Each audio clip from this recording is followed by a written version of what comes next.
Hello po, ito po ang Bicol Weather Update ngayon pong January 12, 2021.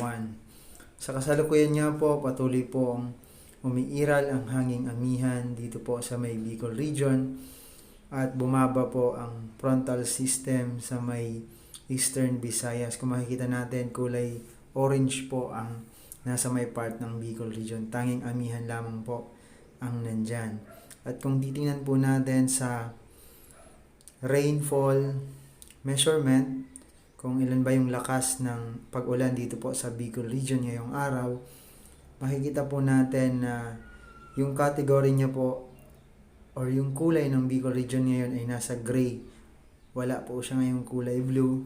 Ibig sabihin po, wala tayong nakikitang masyadong pag-ulan dito po sa Bicol area. Kung titingnan po natin sa baba, nandyan po yung measurement ng millimeter from 1.5 to 30 millimeters rain. At dito nga po sa part ng Daet, Camarines Norte, makikita natin ngayong Tuesday, magiging maaraw po, subalit may mga sandali ang pag-ulan lamang po ang magaganap dyan. Nasa 0.7 lamang po ang kalakasan and magiging makulimlim pa rin po ang panahon, dala po yan ng hanging amihan. At dito naman po sa area ng Naga, sa may Camarines Sur, makikita natin by Tuesday magiging maganda ang panahon, may mga makulimlim lamang po, subalit wala pong pag-ulan sa buong araw ng Tuesday hanggang po mamayang gabi. And dyan naman po sa may part ng Birac, Catanduanes, dyan po sa Birac makikita natin maganda rin ang panahon, medyo makulimlim nga lang at may mga balakas na paghangin, subalit po wala pong pag-ulan na dulot po ng anumang sama ng panahon.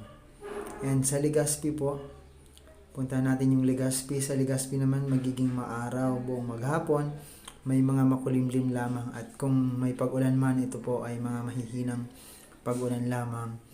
And dito po sa may part ng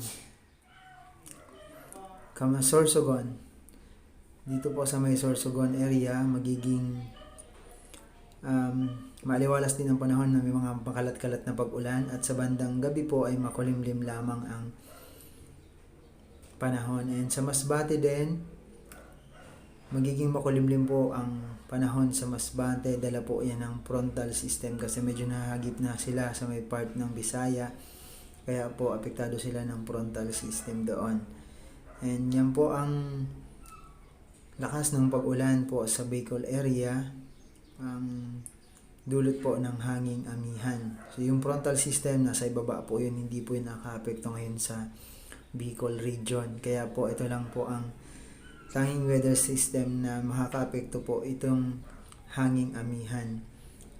And kung titingnan po natin sa lakas ng alon, yan po sa kategoring pink at pwedeng red, nasa 2 to 6 meters po ang taas po ng pag-alon dyan ng karagatan. Kung makikita natin, may gale warning pa rin dyan sa buong Bicol region. Yung kulay blue po, aabot lamang niya ng 0.7 or 0.8 na taas ng pag-alon. Kung makikita natin, nandyan po yung 0.6 na taas ng pag-alon po dyan sa may part ng Camarines Norte.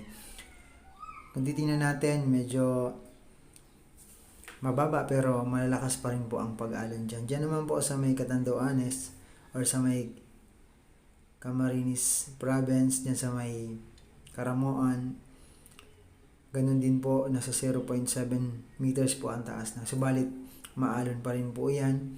Ibig sabihin, maalon hanggang sa maalong karagatan ang pwedeng maidulot po ng hanging amihan na ito. Dyan naman po sa may Birac, yan po nasa labas, malakas po ang pag-alon. Naabot po yan ng 3 to 6 meters ang taas po ng pag-alon dyan. Ganyan din po sa may Sorsogon area, yan po ang gale warning dito po sa Bicol region. Matataas pa rin po ang pag-alon at delikado rin sa mga sasakyang pandagat. At yan lamang po.